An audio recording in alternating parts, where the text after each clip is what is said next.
Thanks, Chair. Thanks, Chair.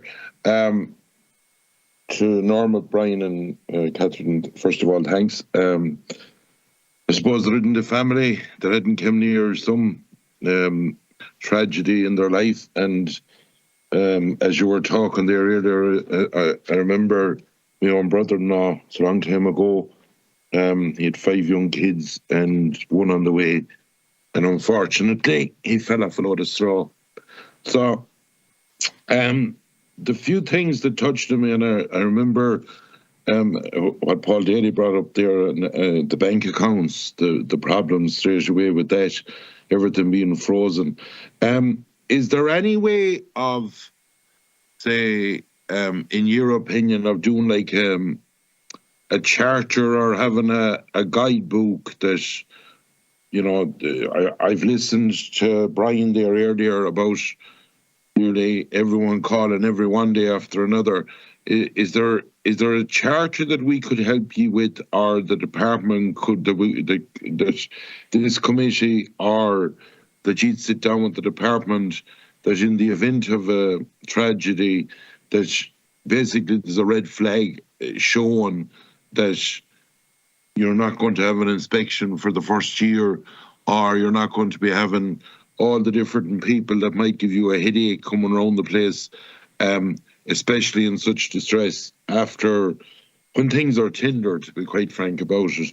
The second thing is, I remember I set up the turf cutters and contractors, and there was 3 or 4 of us, and there was a lot of pressure on those 3 or 4 people. How are ye coping, the 3 of ye? Have ye the support around ye to, you know, answer every phone call, answer every email, organise those weekends that you talked about, organise be it psychotherapists or psychologists or whoever you're organising? What's the structure? Is it a huge, like a lot of different organisations or groups, is there a huge burden on a few of ye?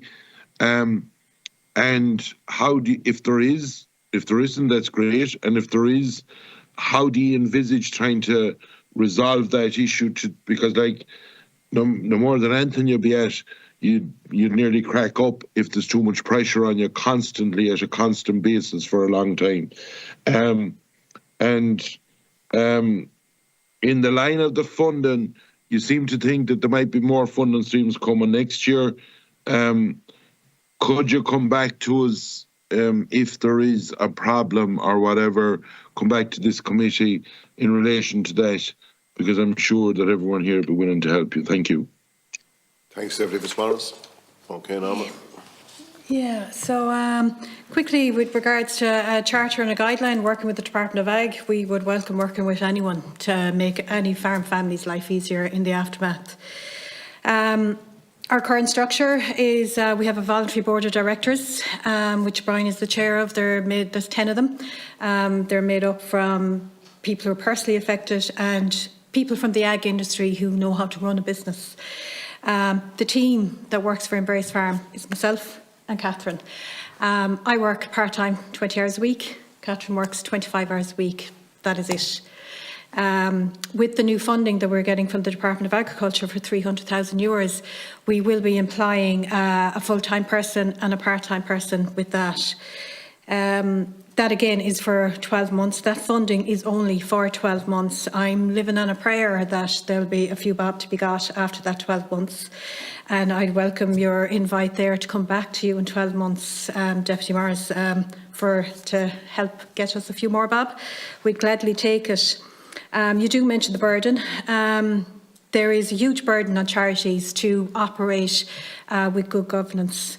When we first started out, Brian and I, another charity was falling apart due to mismanagement of funds and embezzling of funds in their charity.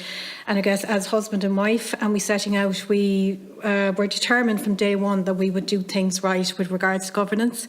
And we pride ourselves on that. But as any charity will tell you, there is a huge burden on charities to comply with that regulation. It's law, you have to comply with it. And we do that, but it is cumbersome. And as the team is myself and Catherine, between the two of us, we're one full-time person. Okay.